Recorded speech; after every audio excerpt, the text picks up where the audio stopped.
principalement dans l'âme, mais avec aussi une partie dans l'esprit.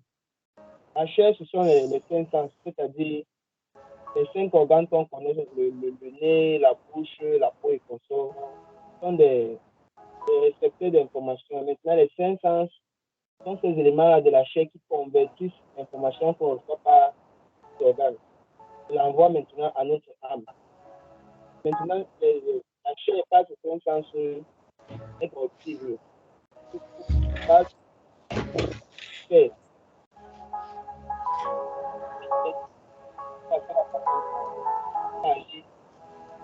dans la mauvaise direction.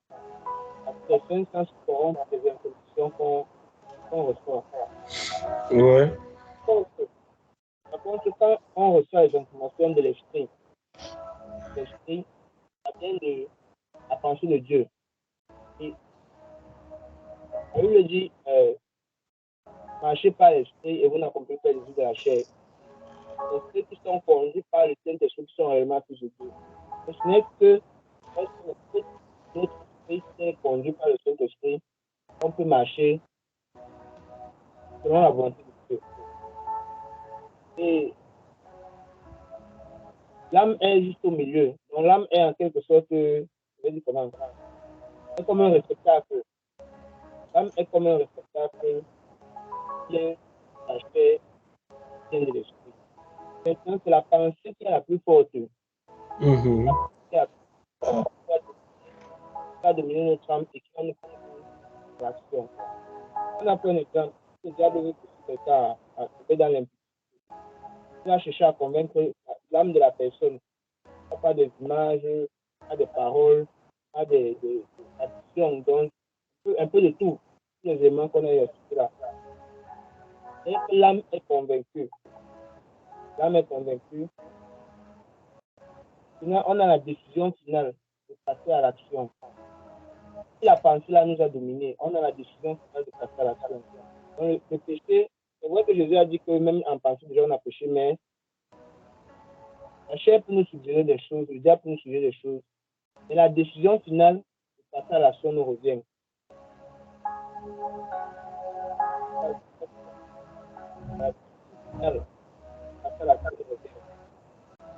Donc,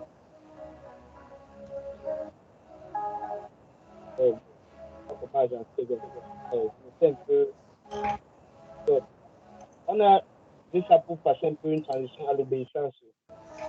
Dans tous les cas, on obéit à quelque chose, soit la pensée qui vient, soit la pensée qui vient. Et est-ce que lorsqu'on obéit à une pensée, on est passé à l'action? On obéit à la pensée, on obéit à la pensée, on a dit, pas obéir à Dieu, c'est dire que Dieu n'est pas capable de faire.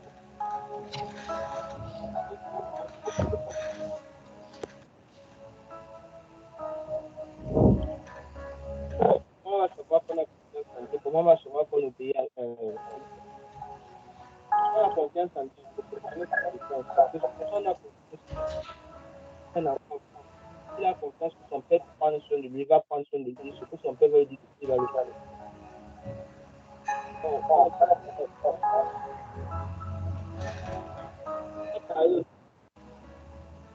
Les esprits que le diable utilise généralement pour attaquer les chrétiens.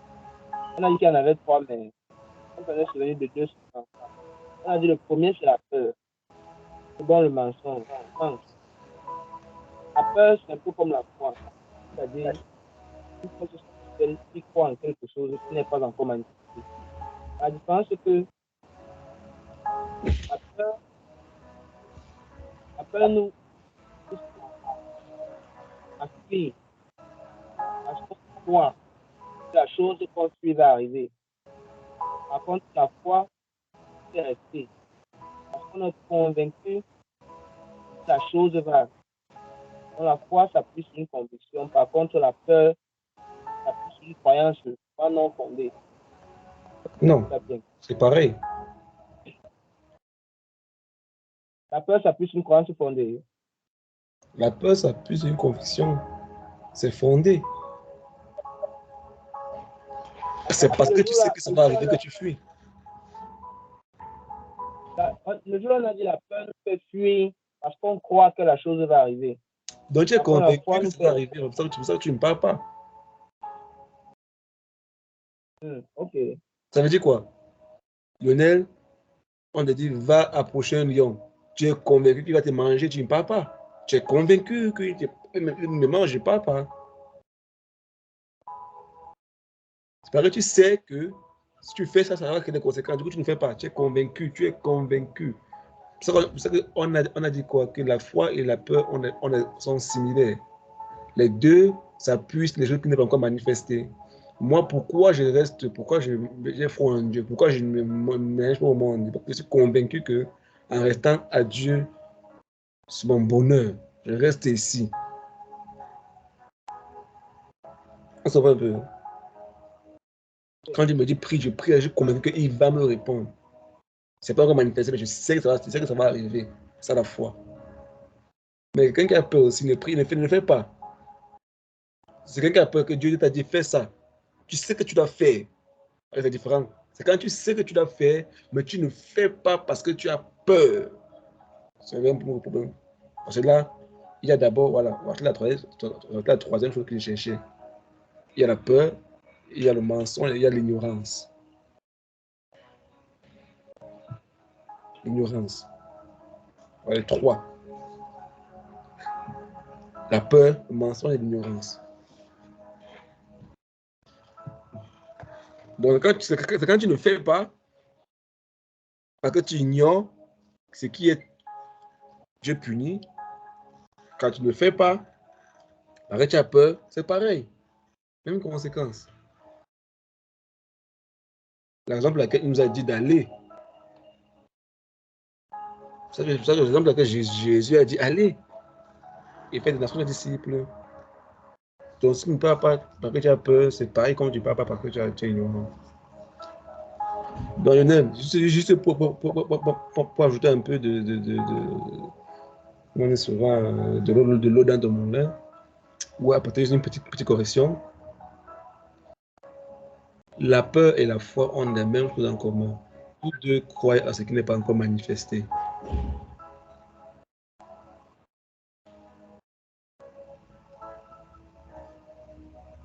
C'est une conviction qui n'est pas encore réelle. Mais on peut savoir maintenant ce qui t'obéit. Et on a dit que la peur, c'est un esprit. Vas-y, Lionel peut continuer.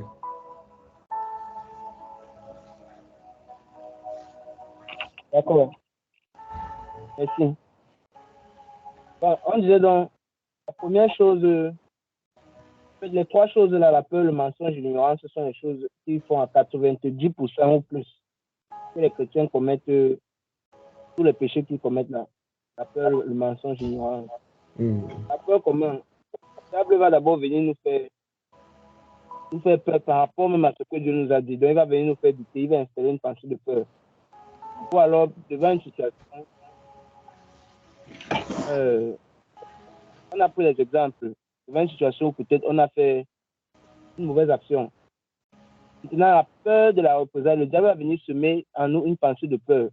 La peur peut-être de la représailles ou la peur d'assumer la conséquence va nous faire penser directement au mensonge.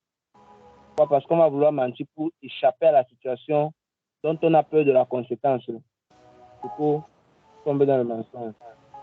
Voilà comment le mensonge entraîne une cascade d'autres péchés, ainsi de suite, ainsi de suite, ainsi de suite. Donc, c'est dans ce sens-là qu'on a pris les deux. La peur et le mensonge. Donc, c'est le résumé de ce que j'ai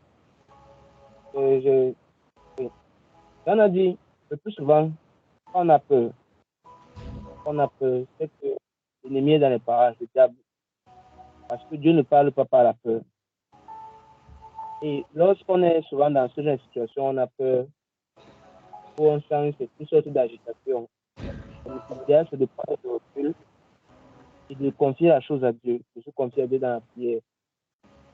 Parce que sans le Saint-Esprit, il ne va jamais venir avec la peur, jamais. C'est ça que j'ai pu, l'essentiel de ce que j'ai pu noter. Il y a d'autres choses, mais c'est le résumé. Ok, super. Super. Ton résumé était très bien pris, c'était bien expliqué. Très bien. Grâce à Dieu pour ça. Donc, j'espère que c'est clair jusqu'à là, n'est-ce pas? C'est clair, non?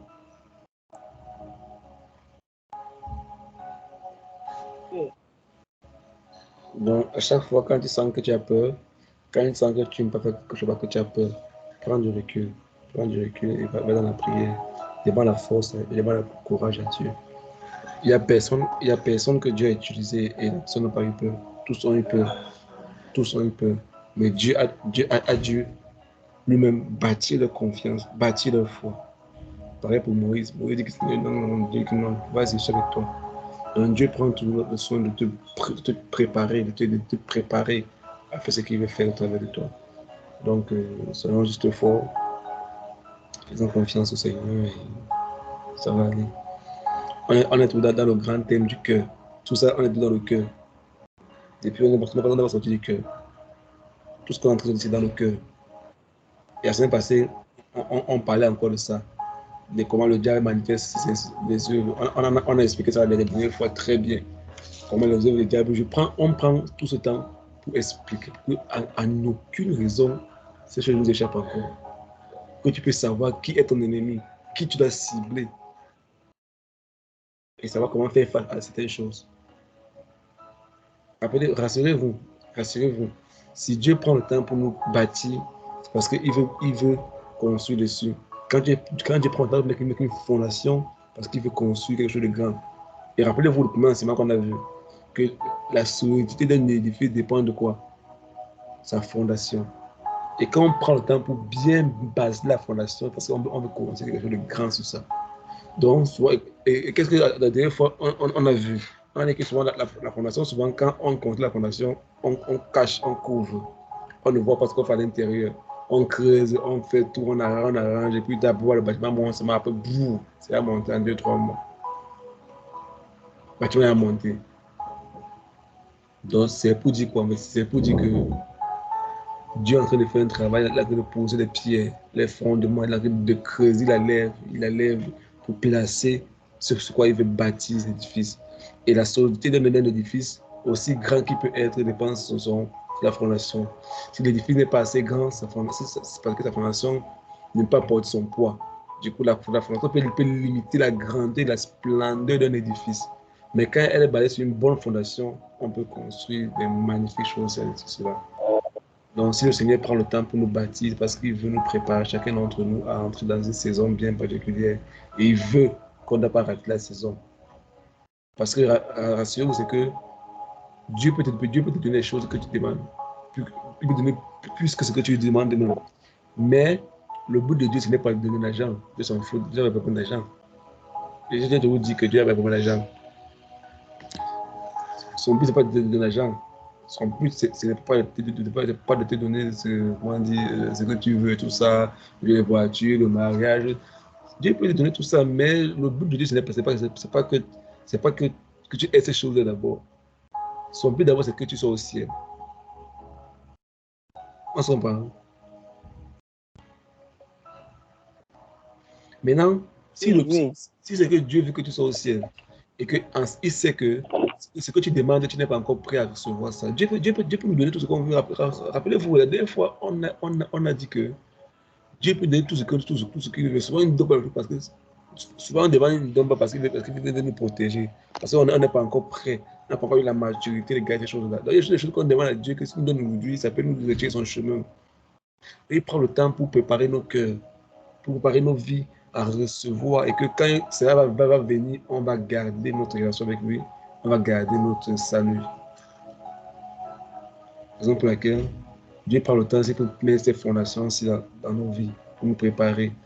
Donc, pendant qu'il est en train de faire son travail, soyons juste patients et faisons de confiance. Il nous aime tous. Il a dit dans sa parole qu'il ne fait exception de personne.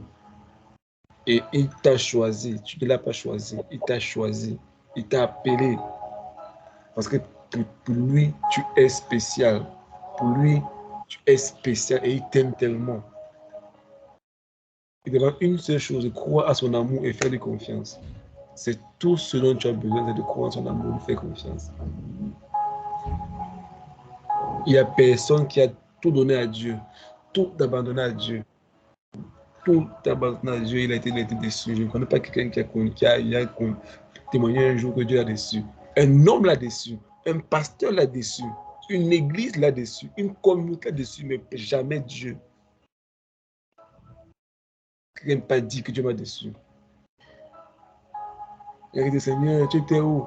J'ai des problèmes. Pourquoi laisser ma mère mourir et tout ça? Mais quand il se plaint comme ça, mais à la fin, quand il dit que Seigneur, quand il rêve, quand il fait confiance, Dieu lui donne les gens, donne d'autres mères, donne d'autres frères, il donne même des belles familles.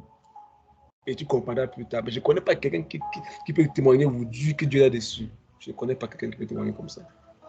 L'église t'a déçu peut-être. Les hommes t'ont déçu, Dieu jamais. Donc, chaque jour, je dis ici, là, on dit qu'on est appelé à faire confiance à Dieu. On ne fait pas confiance à un homme. On fait confiance au Dieu que l'homme sert et non à l'homme, le Dieu. On fait confiance au Dieu de l'homme et non à l'homme de Dieu. Donc, je fais confiance au Dieu qui sert et non à lui. Parce qu'il n'est pas différent, nous sommes pareils. Mais Dieu a voulu passer par lui pour me dire ce que je vais attendre. Ce n'est pas lui qui fait confiance. Il faut confiance à Dieu qui passe par lui. Parce qu'il n'est qu'un canal. Il peut faire des erreurs, il peut avoir des manquements, mais ma confiance n'est pas en lui. Ma confiance est en ce Dieu-là qu'il est en train de servir. Et je vais prier que Dieu continue à le garder avec ce canal-là. C'est pareil dans le mariage. Je ne suis pas confiant à ma femme. On se marie parce que la base est l'amour.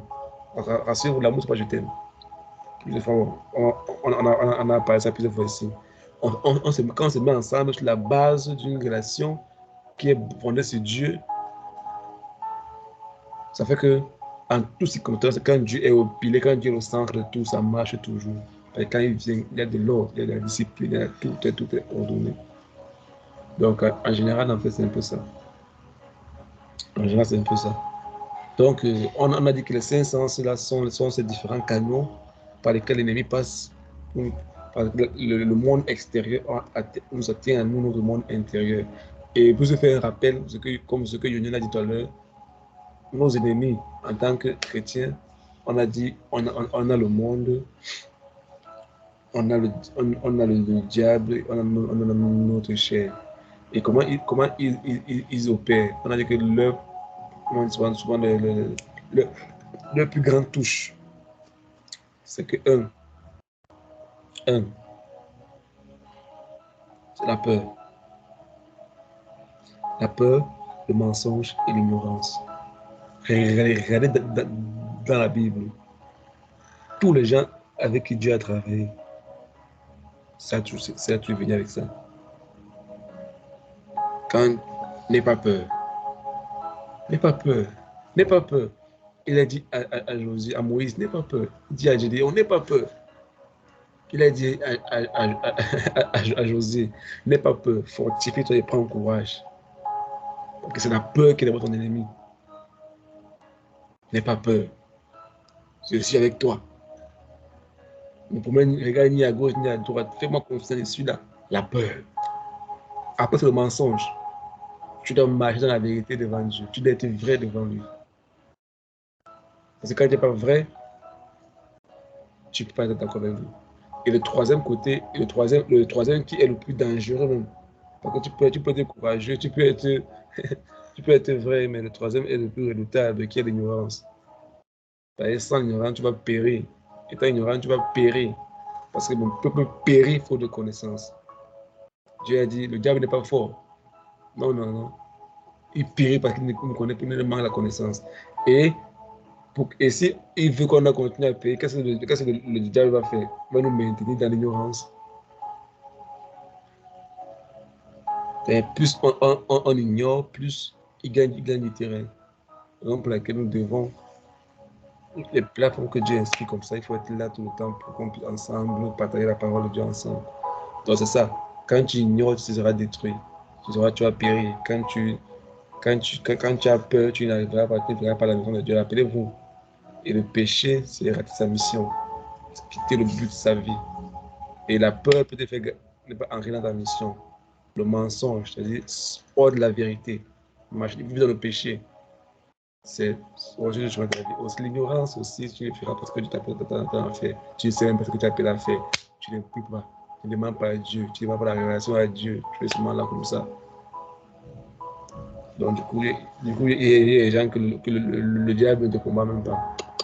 Tu le laisses dans ton ignorance, dans ta paresse, dans tes peurs, dans ton mensonge.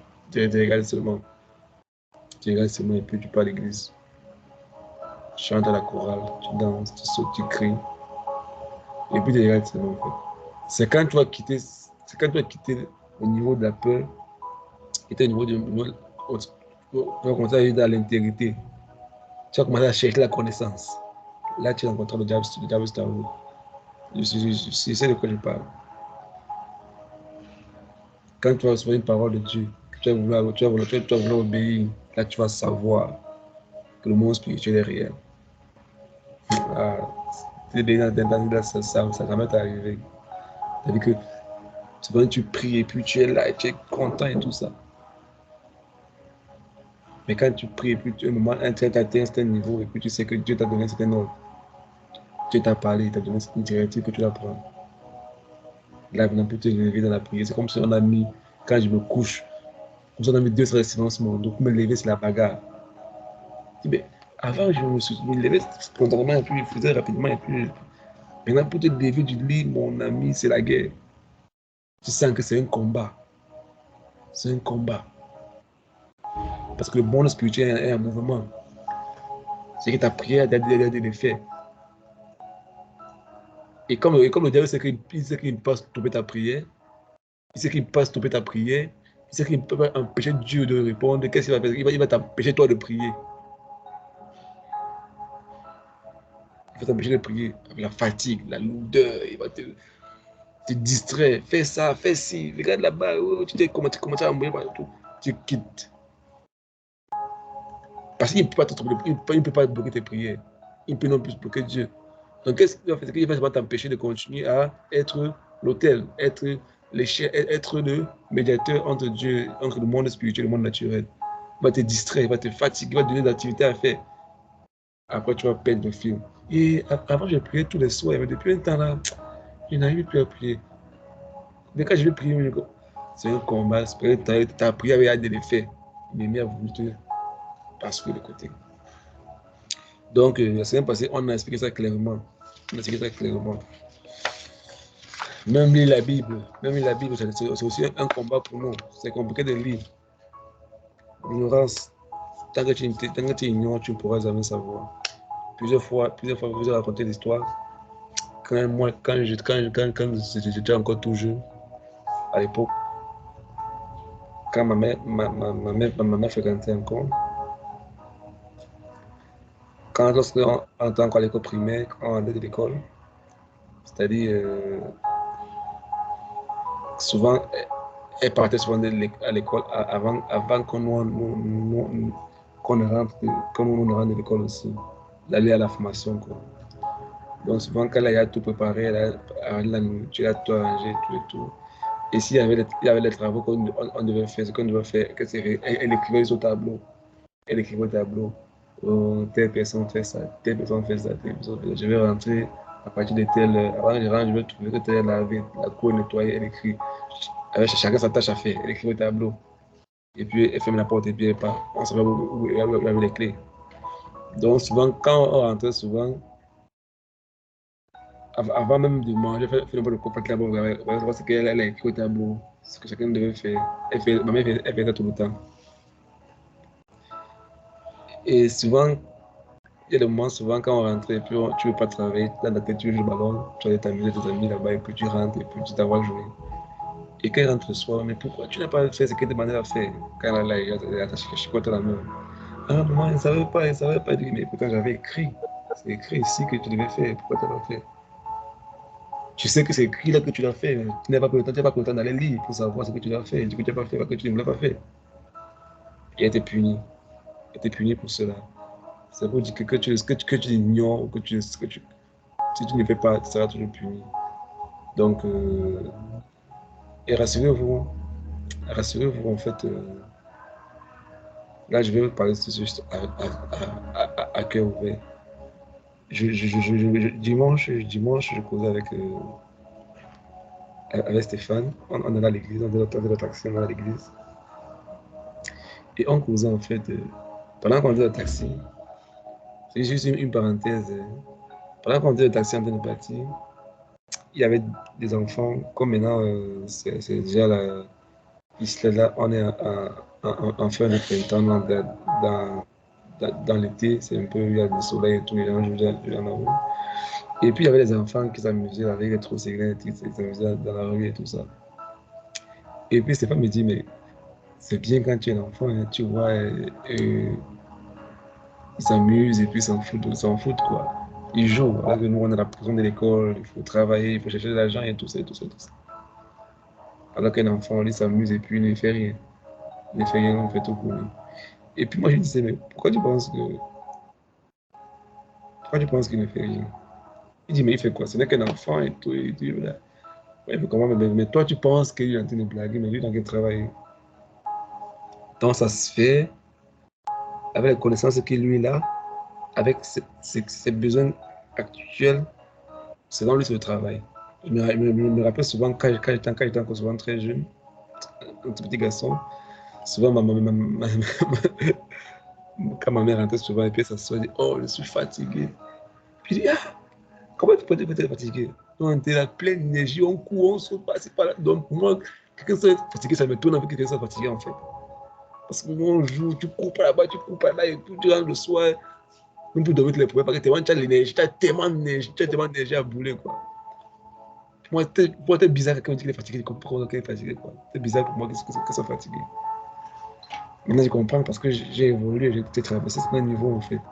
Et il me disait, en fait, qu'ils sont, ils me font, non, c'est toi, tu vois, selon ton point de vue, qu'ils sont en train de rien faire parce que toi, tu as un certain niveau de connaissance et d'obligation, et c'est des choses que tu vois. Et je te dis que bon, faire ça n'est pas la chose juste à faire pour le moment. Je te dis que bon, si moi je dois m'amuser maintenant comme un enfant, c'est pas la bonne chose à faire pour le moment.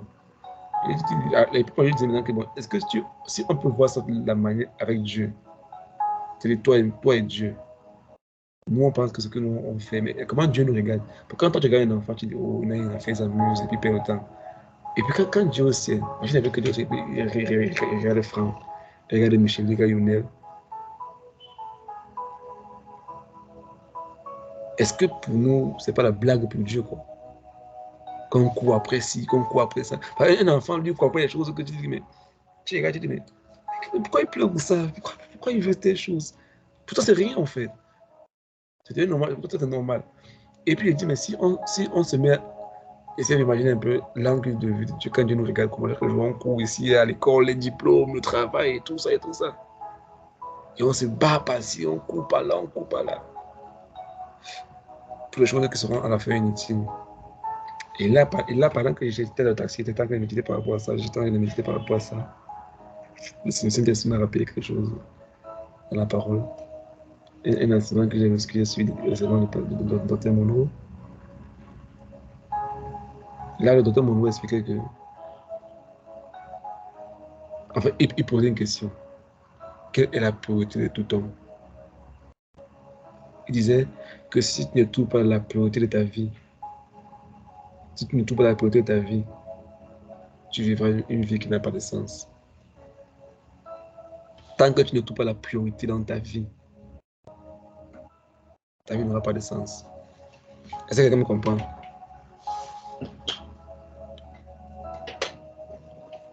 On écoute. Je fais là juste une parenthèse. Je ne sais pas pourquoi je dois parler de ça, mais je pense que c'est important qu'on puisse savoir. Le docteur Monroe demandait dans ses enseignements quelle est la priorité de ta vie. Il disait que si tu ne trouves pas la priorité de ta vie, tu vivras une vie qui n'a pas de sens. Et comment savoir la priorité de sa vie? Comment savoir ta priorité? Comment connaître ce à quoi tu as appelé la vie? Bon, pas ce à quoi tu as appelé la vie, mais la priorité de toutes les priorités. Il disait que quand tu trouves la priorité de ta vie, en fait, la vie devient simple pour toi, quoi. Et quand tu sais à quoi tu as appelé la faire, elle devient très simple pour toi. Comme un enfant qui joue. Là, maintenant, sa priorité, c'est ça. Mais pendant que l'enfant est en train de s'amuser, pendant que l'enfant est en train de jouer, il joue avec les choses que son parent a achetées, son parent a présenté. Le parent a déjà réfléchi pour lui en avance.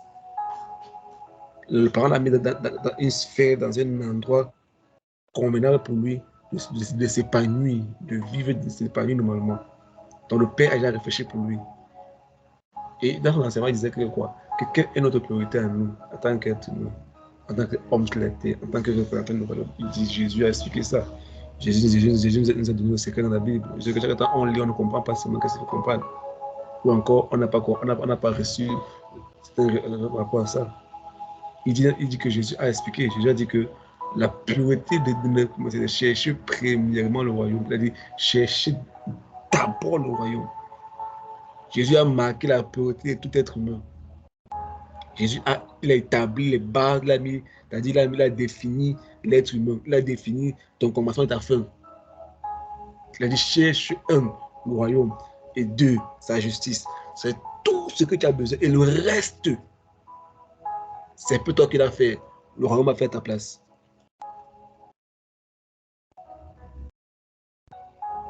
Et qu'on se comprend? Et qu'on se comprend? Dans son enseignement, le docteur Monroe a expliqué que ta priorité de toutes tes priorités, Jésus a mis les définitions, il a mis les barres de début. Il a dit tout ce que tu as besoin, tout ce que tu as besoin sur cette terre, c'est de chercher le royaume. Et quand tu as compris le royaume, marche selon la justice du royaume et tout le reste du royaume fera ta place. Comme un enfant. Tu es né dans une famille et tu respectes seulement comme maman t'a donné des faits, c'est tout. Le reste, papa fera ta place. Jésus a mis tout, il a donné, il a résumé tout. Après, il a enseigné comment chercher le royaume et comment marcher dans le site du royaume.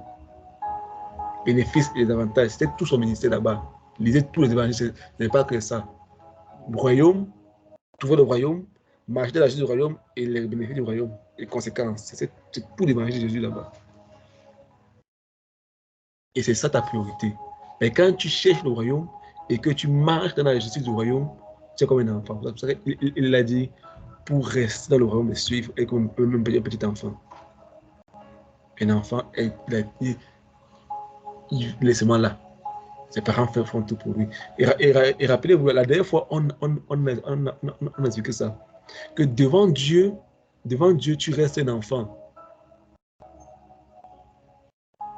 Mais tu deviens fils de Dieu pour la création. Parce que la création attend la révélation des fils de Dieu. Et que quand je suis devant le monde, je suis un fils de Dieu. Tu dois représenter mon père. Je dois faire comme mon père. Mais quand je suis devant lui, je suis là, je suis enfant. Ça se comprend? Il y a une différence. Oui, mais la Bible, quand la Bible parle d'enfant de Dieu, c'est que quand nous, avec Dieu, on est enfant. Donc, avec lui, je ne connais rien. Je ne suis rien. Papa, me voici. Oh, mon papa chéri. Oh, tu es mon père. Oh, je t'aime. Oh, papa, et tout ça. Dans sa présence, tu es un enfant. Tu connais. Tu déposes tout. Tu déposes tout. Tu déverses tout. Mais quand tu sors pour le représenter, tu deviens fils. C'est mon père. Pour la création du monde, tu es un fils de Dieu. Pour la création. Mais devant lui, tu restes un enfant. Jésus a dit, c'est seuls les enfants qui entreront dans le royaume. Je ne dépends que de lui, je ne connais rien. Tout ce que je connais, c'est lui qui m'a donné. Et quand il me dit, je n'ai pas le représenter. Quand il m'a parlé, oh, papa m'a parlé, je fais comme papa m'a dit de faire. Et personne ne m'empêche de faire parce que mon père a parlé, je obéis à sa parole. Donc, c'est juste une parenthèse. Donc, le but, ta priorité des priorités, c'est chercher le royaume. Aujourd'hui, les chrétiens, on est dans les problèmes, les difficultés, les conflits. Pourquoi? Parce qu'on ne cherche pas le royaume, on n'est pas marché dans la justice du royaume. Et parce qu'on ne cherche pas le royaume, et parce qu'on n'est pas marché dans la justice du royaume, on cherche des choses qui viennent par derrière. On veut les choses du derrière, sans le royaume. Pourtant, c'est faux. Jésus n'a jamais. Attends, quand j'ai réfléchi, mais pourquoi Dieu l'a fait homme? Il vient sur la terre et il fait tous ces. Bon, si c'est vrai, moi je crois que c'est vrai. Qu'est-ce que la Bible? La Bible, c'est juste un livre que les hommes on lit et on croit que c'est vrai et puis ça se manifeste. D'un point de vue, parce que quand tu écoutes en fait, avec des personnes, bon, moi j'écoute ces personnes ici, ils vont te dire que dans la Bible, d'un point de vue, c'est un point de vue moral, c'est un bon livre, moralement, c'est ok, c'est propre. Mais si on veut le ramener dans le contexte de la vie d'aujourd'hui, les priorités, ce qu'on traverse aujourd'hui, ce que le monde est en train de vivre aujourd'hui, la Bible n'a pas de réponse exacte par rapport à ça et tout et tout. Et c'est faux. J'ai dit après, non, c'est faux. C'est faux. La morale de la Bible, ce n'est pas une morale morale. Non. Si une morale, ce n'est pas la morale d'abord. C'est une affaire d'un royaume et d'un roi qui dit comment on a marché, les conséquences, les avantages et tout. C'est tout en fait. Et quand on comprend ça, Jésus a mis les barrières, les fondements. Et parce qu'on cherche autre chose que on ne tue pas le royaume. Mais il a dit que ta première quête, c'est le royaume. Le matin, quand tu te lèves dans le matin, le royaume. Avant WhatsApp, avant Facebook, avant TikTok, le royaume. Tout ce que tu fais, est-ce que ce que je fais, ça que je fais est juste dans le royaume? Qu'est-ce que j'ai fait est juste dans mon royaume? Tout le temps, tu te poses la question. Est-ce que je suis dans le royaume? Tant que tu demeures dans le royaume, toute autre chose sera donnée par-dessus. Par-dessus. Ça, c'est ce qu'on va voir après, je pense, en septembre. Quand on va reprendre cette septembre-là, on va voir le principe du royaume directement. On va faire les profondément. Bon, c'est moi, le Saint-Esprit d'esprit nous convainc autrement, mais moi, je pense qu'on va entrer directement. Parce que bientôt, on va finir le cœur de l'homme. Le reste des animaux, vous pouvez, on va seulement causer ça. Mais les fondements, les bases, c'est ce qu'on a fait maintenant là. C'est ce que tu as pris ça, tu as digéré ça. C'est bon. C'est que tu es bon. Donc, j'espère que jusqu'à là, c'est d'accord. On est clair, n'est-ce pas? On est clair, n'est-ce pas? Donc, si tu veux voir les choses extraordinaires te manifester dans ta vie, si tu veux voir les choses extraordinaires te manifester dans ta vie, cherche le royaume et sa justice. Jésus a dit, ne vous inquiétez pas pour ce que vous allez manger, ce que vous allez boire. C'est les païens qui s'occupent de ces choses-là. Parce que quand tu t'inquiètes pour ça, tu as que dire à Dieu qu'il est irresponsable. Et moi, je veux seulement être dans ta présence. Je veux seulement être dans le royaume et vivre et me rassurer que je suis en ligne avec Dieu. Je me repose. Le royaume fait à ma place. Quand j'ai un problème, qu'est-ce que je fais? J'appelle la police dans un pays normal. Hein. Quand les policiers viennent chez toi, parce que tu es dans le citoyen du pays et tu obéis à la loi du pays et le pays travaille pour toi en fait. Tu as un problème, tu vas au commissariat. Tu as un problème, tu vas à la mairie. Le pays te sert, le gouvernement te sert. Le gouvernement est là pour servir les hommes. Et nous, on a un gouvernement. Tant qu'on respecte, tant que nos droits. Parce que rappelez-vous, c'est que c'est Dieu qui a établi les lois. Et ce n'est pas le diable qui punit. Non. C'est quand on. Rappelez-vous, on a vu que le diable n'a rien créé. Les paroles, les lois de Dieu, le diable ne te punit même pas. C'est Dieu qui a levé sa main sur toi, tout simplement. Que tu désobéis à la loi, tu quittes seulement sous la protection de Dieu et tu es exposé. Par exemple ici, là, par exemple, au Sibérie, là, il fait très froid pendant l'hiver, en décembre, janvier, très froid, moins 15, moins 20 degrés. Et puis dans la maison, il y a le chauffage, tu es à l'abri du froid, tu es dans tes températures normales, cool. On dit, pour que tu restes dans la maison, il faut faire comme ça, faire comme ça. Il y a des lois qu'il faut respecter. Tant que tu ne respectes pas ça, tu es dehors. Tu sors. Donc la loi te met dehors toi-même naturellement. Par exemple, on dit par exemple que la porte se ferme ici à 19h. Tu sais qu'on fait la porte à 19h. Donc si tu viens ici à 20h, 21h, c'est-à-dire que toi-même tu es mis hors de la maison. Et quand tu es dehors, ce n'est pas que tu es dans la maison et puis le froid a entré te toucher. Non. Tu es seulement sorti de la maison et puis le froid t'a touché. Donc, parce que tu n'es pas dans la maison, tu es dans le froid. C'est pareil pour Dieu. Parce que tu n'es pas dans sa présence, tu es exposé à l'ennemi. C'est pas que Dieu t'a puni, non. Parce que tu quittes dans sa présence que tu es exposé en fait. Quand tu quittes sous sa main protectrice, que les choses peuvent t'arriver. Et maintenant, qu'est-ce que je ne sais que Jésus-Christ nous a enseigné pour que ça, pour rester, pour vivre une vie, ta première des priorités, un, chercher le royaume. Deux, la justice du royaume. C'est tout. Et le reste, le royaume travaille à ta place. Le royaume va te chercher, le royaume va déverser en toi. C'est tout ce dont tu as besoin, c'est le royaume.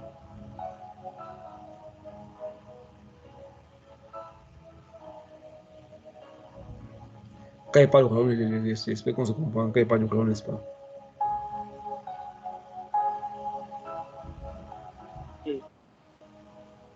D'accord.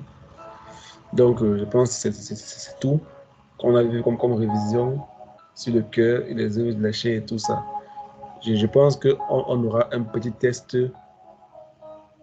On aura un petit test. Cette partie-ci. Maintenant, on va voir. Bon, je pense que jusqu'ici, c'est bon. Jusqu'ici, c'est OK. Maintenant, le cœur de l'homme, comme on a vu les différents animaux, on va aller rapidement sur le paon. Le cœur du paon, on a vu l'orgueil. Quelqu'un peut faire un bref rappel, c'est quoi on a vu concernant l'orgueil? Qui se rappelle? Qu'est-ce que l'orgueil?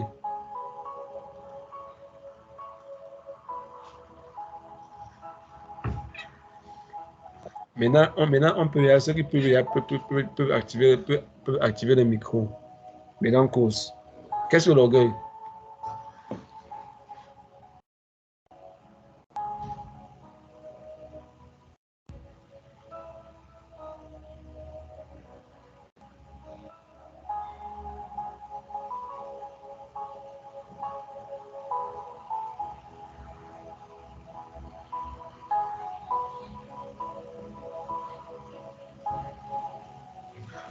Alors, on peut y avoir les bords. C'est permis, c'est permis.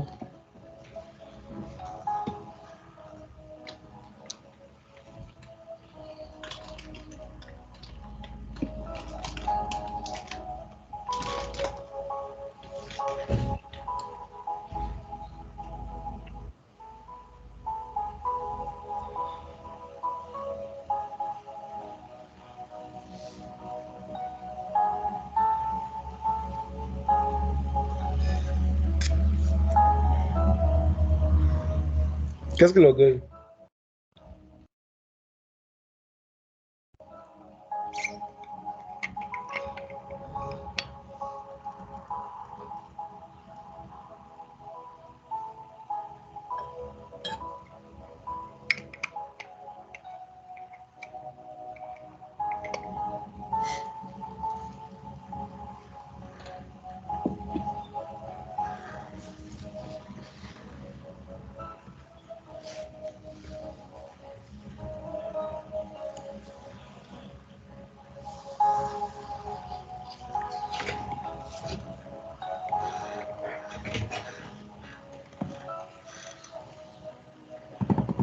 Jessica, qu'est-ce que l'orgueil?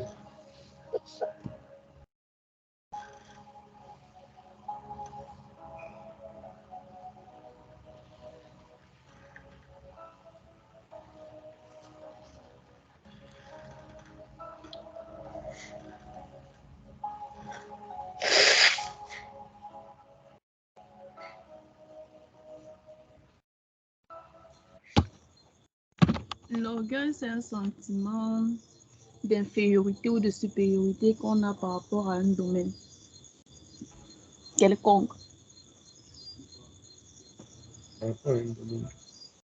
Ok. Ça, c'est hashtag Jessica.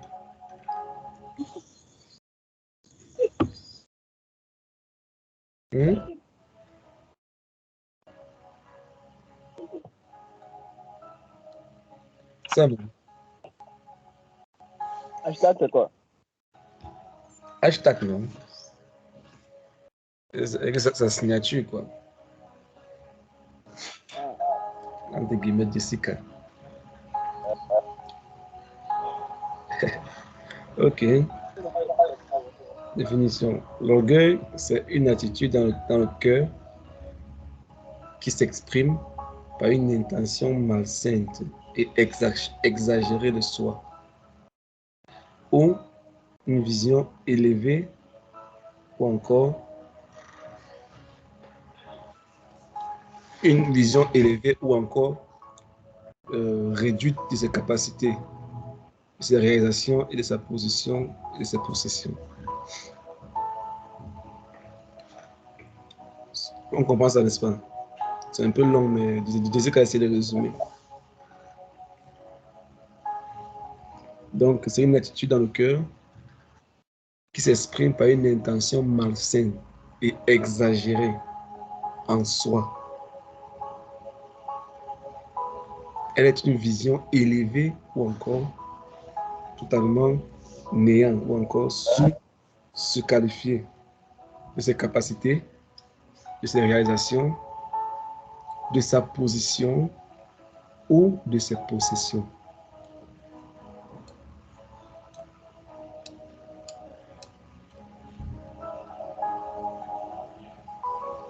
Mais ici, ce qu'il faut souligner, c'est le mot malsain. Parce que sans le mot malsain, là-bas, ça, il n'y a pas de problème.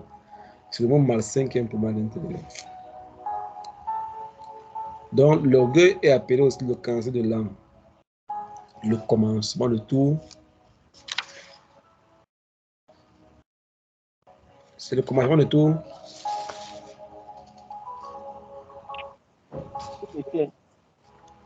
Tout péché, n'est-ce pas? Tout péché, c'est le commencement, c'est l'orgueil. Ça, on sait, non? Oui. C'est vrai, ça?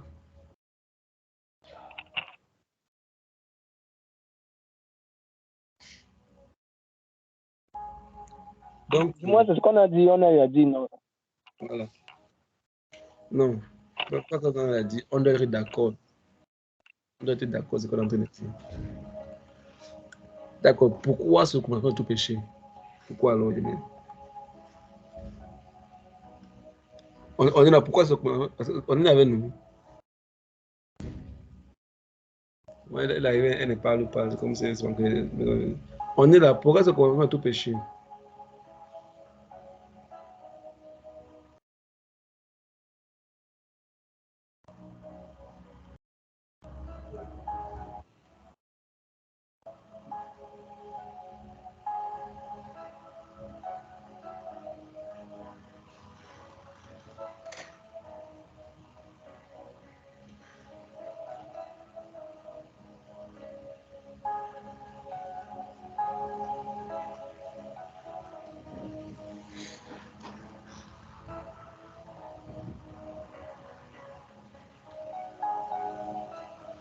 Non, Haïti, alors qu'on a expliqué ça, il a expliqué. Oh, bonjour, bonjour.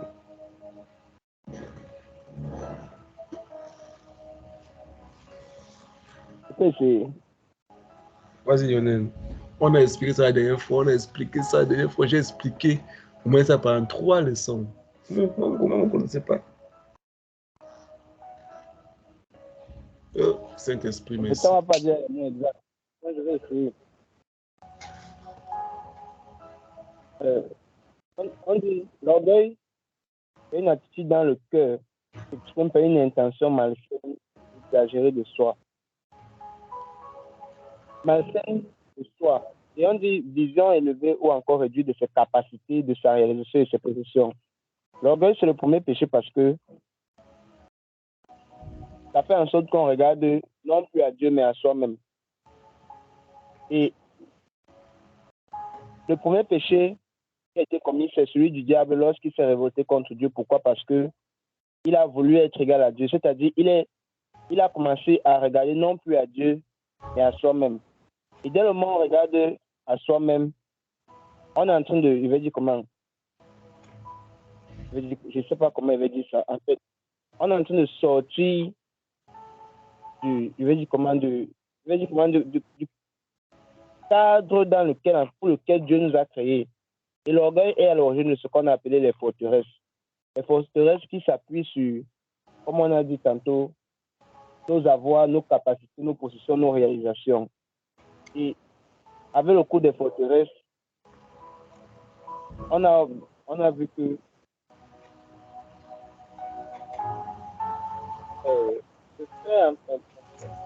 je me suis un peu embrouillé dans mes idées.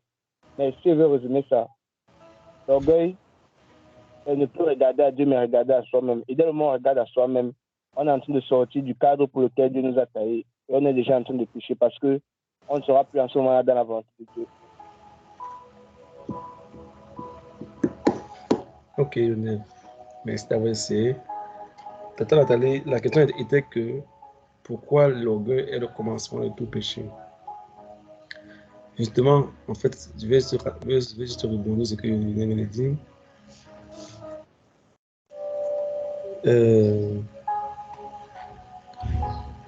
L'orgueil, c'est le commencement de tout péché, comme Lionel a expliqué tout à l'heure. C'est-à-dire que tout péché que on commet, sa base, c'est sur l'orgueil. Pourquoi? Parce qu'on avait défini, en fait, on avait expliqué ça clairement. On avait expliqué clairement que la peur, l'égalisme, l'ingratitude, tout ça, c'est basé sur la peur, sur l'orgueil. Maintenant, comme il a dit, en fait, le premier péché a commencé, l'ennemi, bon, c'était Lucifer, quoi, l'ange de lumière. Et la Bible, c'est par orgueil qu'il s'est élevé. Il a voulu faire comme Dieu, il a voulu prendre la gloire de Dieu. Pourtant, la gloire de Dieu, en fait, c'est quelque chose de fort, quoi. Ça peut tuer, quoi. Donc, le gars a voulu un moment que c'est lui qu'on doit adorer. Donc, il veut être Dieu, il veut se faire Dieu. Il veut se faire Dieu. C'est à cause de ça, en fait, que c'est monté dans son cœur. C'est monté dans son cœur. Et on a vu que quand Dieu voit déjà que ce premier péché monte dans ton cœur, il te combat. Ça veut dire quoi? Ça revient à ce que je disais tout à l'heure, n'est-ce pas? Que l'ennemi, souvent, les combats spirituels, les guerres, le feu et tout ça, c'est important. Je suis d'accord avec ça. Mais ça ne va pas te faire garder la délivrance. Parce qu'il faut que on te baptise et puis on t'enseigne. Jésus a dit baptiser les enseignants. Quand il y a la connaissance, sera toujours derrière les pasteurs. Toujours. Donc, Dieu va commencer à te combattre quand l'orgueil monte dans ton cœur. Pourquoi? Parce que ce péché-là, et parce que Dieu t'a fait à son image, quand l'homme entre dans l'orgueil, il devient très dangereux. Et on en a vu dans Jacques 4, 6, 1 Pierre 5, verset 5, dans Luc 14, verset 11, que quoi? Que Dieu résiste aux orgueilleux et il fait miséricorde aux gens qui sont humbles. Donc quand tu es humble, tu es déjà un candidat.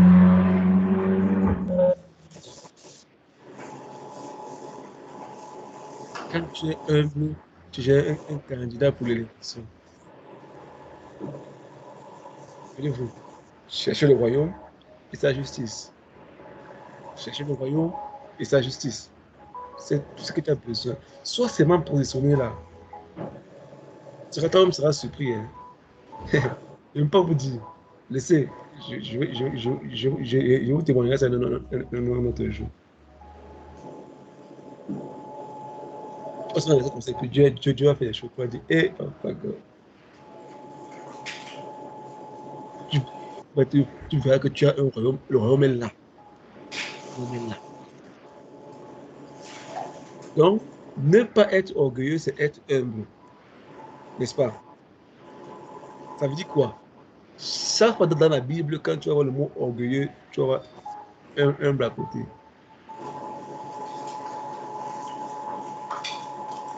Donc, la Bible, à tout moment, elle définit toujours l'orgueil et l'humilité, les conséquences et les avantages.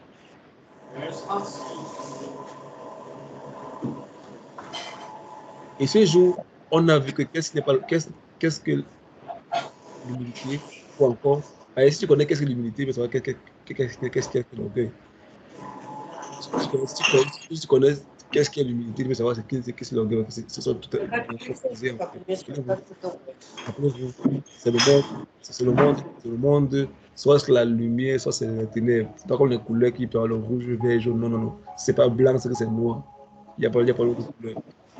Donc, le concept de l'humilité, c'est l'orgueil. Donc, si tu connais qu'est-ce qu'est l'orgueil, tu sauras qu'est-ce qui n'est pas l'humilité. Qu'est-ce qui n'est pas l'orgueil, c'est ce qui est l'orgueil. Qu'est-ce qui n'est pas l'orgueil, c'est ce qui est l'humilité. Qu'est-ce qui n'est pas l'humilité, c'est ce qui est orgueil. Donc, on a préféré définir le mot humilité sur la Bible pour connaître qu'est-ce qu'est l'orgueil. Et on a dit que l'humilité ne consiste pas à nier les dons et les grâces de Dieu qui nous a accordés.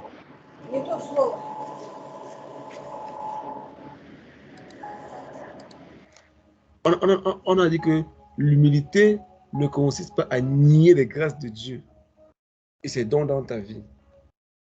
C'est pas ça l'humilité. Mais ma soeur, tu peux faire ça. Non, non, non, non, non, non, non. Je n'aime pas faire, j'aime pas faire. Selon toi, tu es.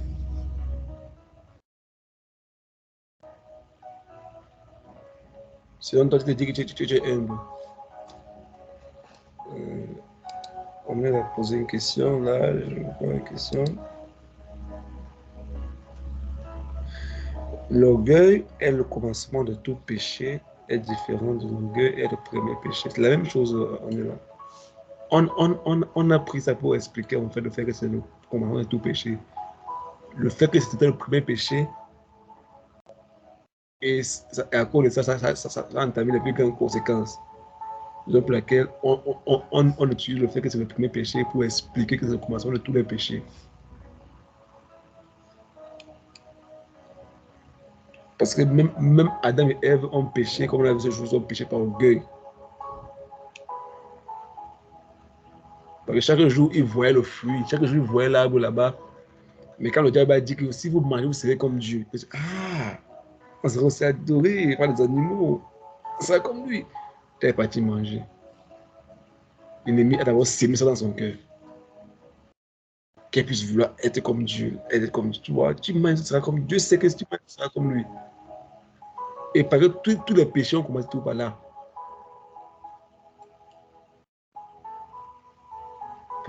Pourquoi quand la Bible dit qu'aimez-vous les Jésus a donné 2 commandements. Aime Dieu, aime ton prochain comme toi-même. On a dit aimer Dieu, regarde les commandements. Mais pourquoi tu regardes le commandement de Dieu? Alors tu te dis que tu peux faire toi-même. Et quand tu peux faire toi-même, tu regardes toi-même, tu es orgueilleux. Pourquoi tu ne parles pardon pas à ton frère? Tu te dis que tu es mieux que lui. C'est l'orgueil. Donc tout tourne autour de l'orgueil. Ouais, je me rappelle, il y a une époque comme ça dans ma vie chrétienne. Quand j'entends ça, Dieu me dit orgueilleux, orgueilleux, orgueilleux.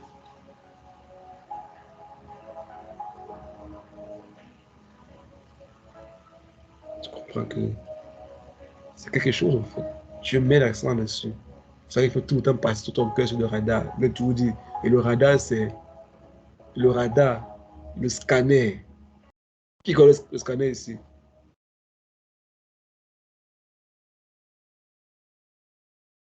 Dans la Bible, il y a 2 scanners.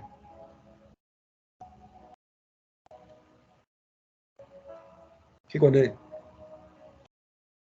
J'ai parlé de ça ici. Ça ne me vient pas. Hein? Le sermon sur la montagne. Justement. Matthieu Matthieu 5, 5 à 7. 6 et 7. Et c'est quoi le deuxième scanner? Oh.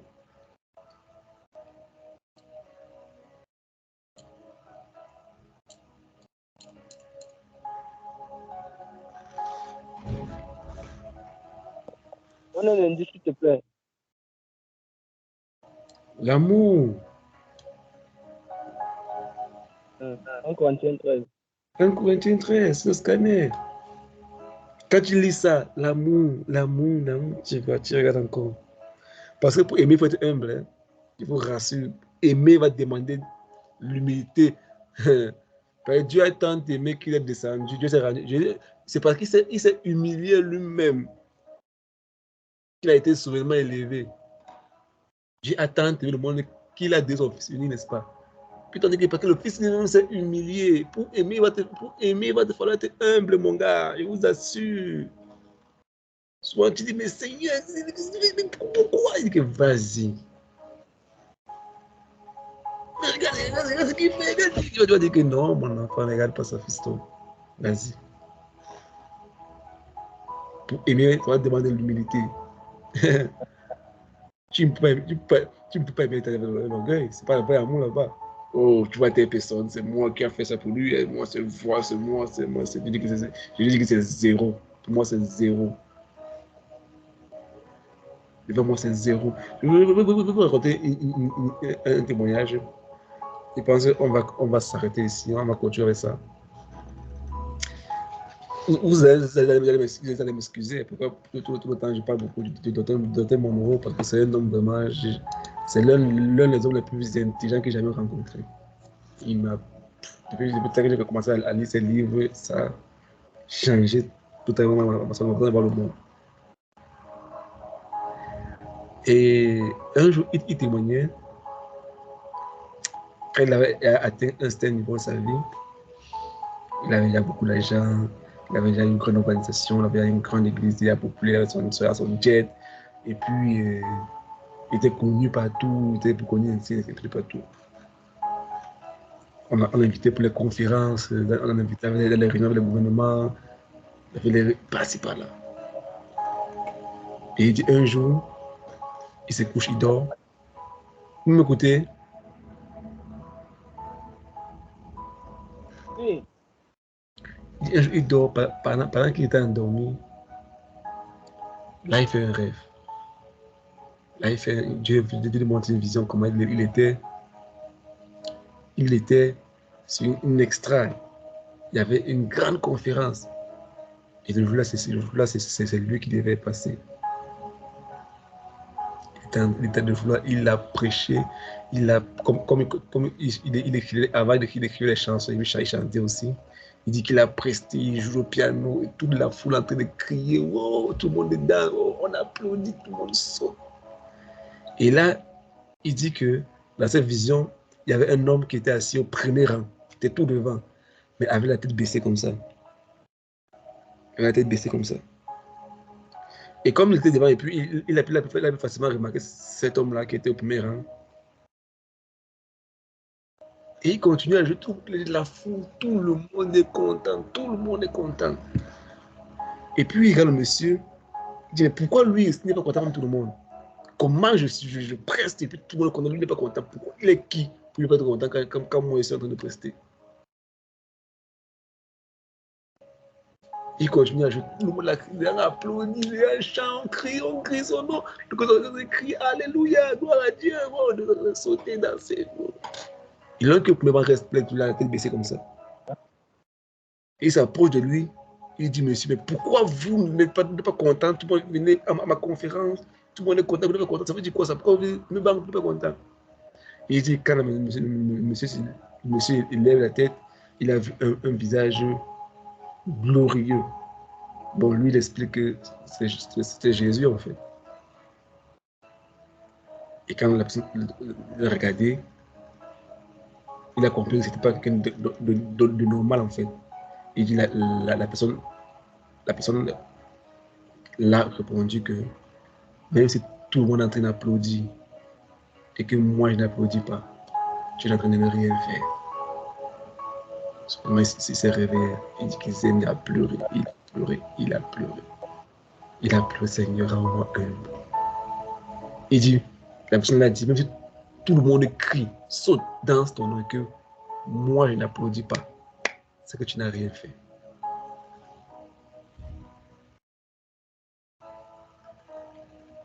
Et quand il s'est réveillé, et oh Seigneur, il a compris que Dieu voulait toucher l'orgueil dans son cœur.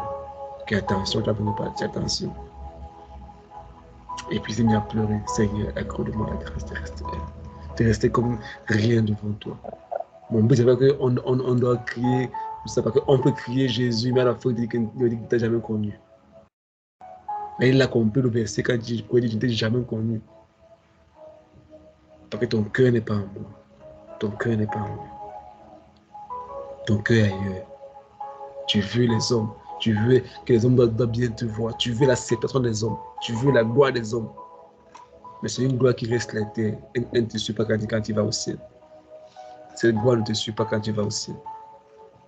Et si tout le monde crie, à ton âge, tu es encore vierge, tu ne couches pas avec les hommes, tu es qui a des filles. Et même si, et même si personne n'applaudit, quand il expliquait la vision de l'esprit, il dit, même si personne n'applaudit, que lui seul applaudit, c'est que tu as gagné tout. Si autour de personne applaudit, que lui seul, il dit, applaudis, ça c'est ma fille, c'est que tu as tout gagné. Il disait que même si tu es quelque part, tu te gardes, tu te préserves. Oh, regarde les personnes, il veut monter quoi. Et que lui seul, Jésus seul, il applaudit ta vie.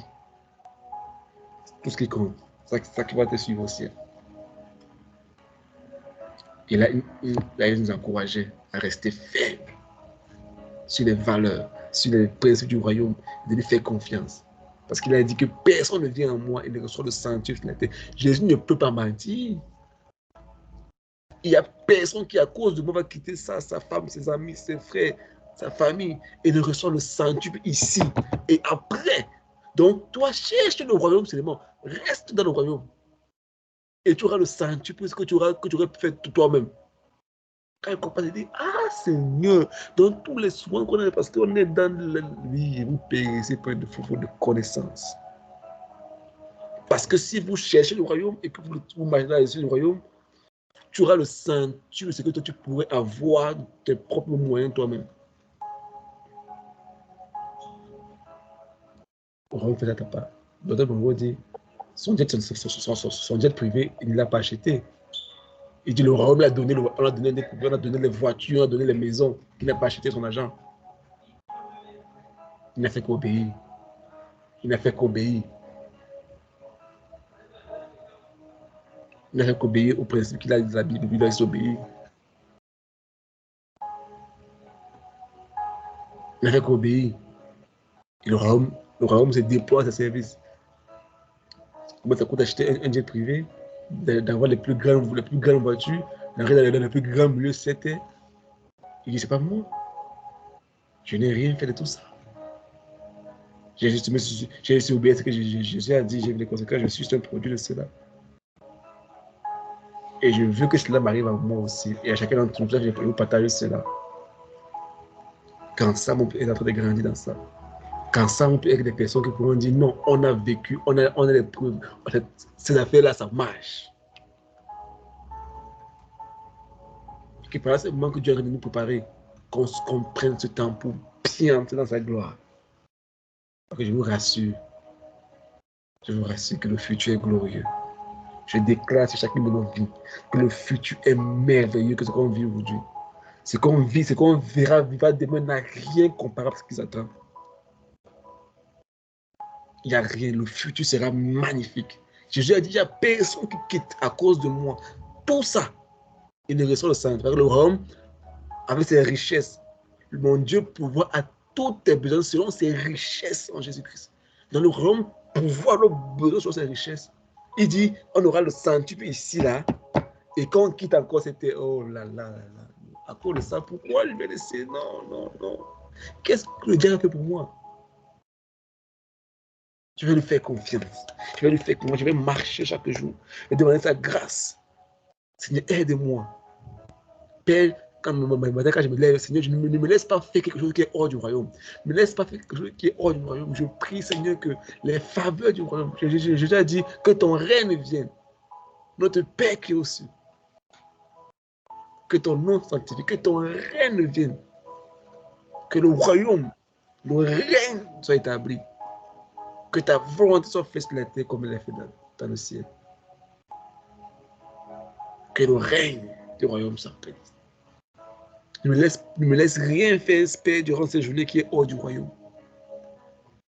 Parce que quand tu es dans le royaume, ta richesse ta prospérité, ce n'est pas ta prospérité à toi, mais la prospérité du roi. Quand tu es riche, ce n'est pas ta richesse, c'est la richesse. C'est la gloire du roi quand nous sommes riches. Quand nous sommes... Jésus a dit que mon Père est glorifié quand vous portez beaucoup de fruits. C'est ce qu'il veut. C'était ça la gloire de Salomon. Salomon était riche, pourquoi? Parce qu'il était riche.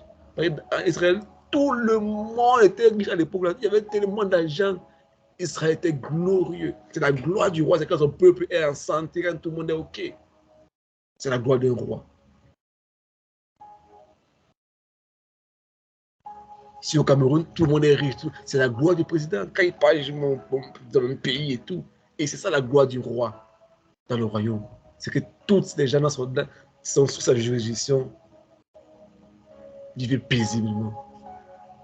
On a la sécurité, on a la paix, on a la joie. C'est ça. On a la tranquillité. Le roi est glorifié quand on dit quoi, ces sujets, les gens de son royaume en fait sont tranquilles, sont dans la paix, sont riches, sont prospères. C'est ce que Dieu veut pour toi et moi. Mais pour rester dans le royaume, il faut vivre sous le royaume. Quand le roi parle, il faut obéir. Mais quand tu obéis au roi, tu te mets sous son épée. Tu te mets sous son épée. Ce soir, je prie de tout mon cœur. Il nous accorde la grâce de trouver grâce devant lui. Père, accorde-nous la grâce de trouver grâce devant toi. Je sais que j'ai relâché cette grâce-là. Je prie de tout mon cœur, Seigneur, que nous pouvons la saisir, nous pouvons honorer cette grâce, nous pouvons courir avec cette grâce et lui porter des fruits. Je déclare sur mon frère, je déclare sur ma soeur, ce soir, Seigneur, que une grâce particulière de saisir ta parole et de la mettre en pratique. Une grâce particulière, Seigneur, d'un calme, d'une paix, d'une tranquillité, même dans les tempêtes comme Jésus, de pouvoir dormir et d'avoir la foi que mon prédempteur ne sera pas tombé. Il ne sera pas tombé. Et merci encore pour ce soir. Merci encore pour les révélations. Accorde-nous la grâce et de les mettre en pratique et de nous reposer en toi. Ce soir, tu nous as dit que le royaume est à notre faveur.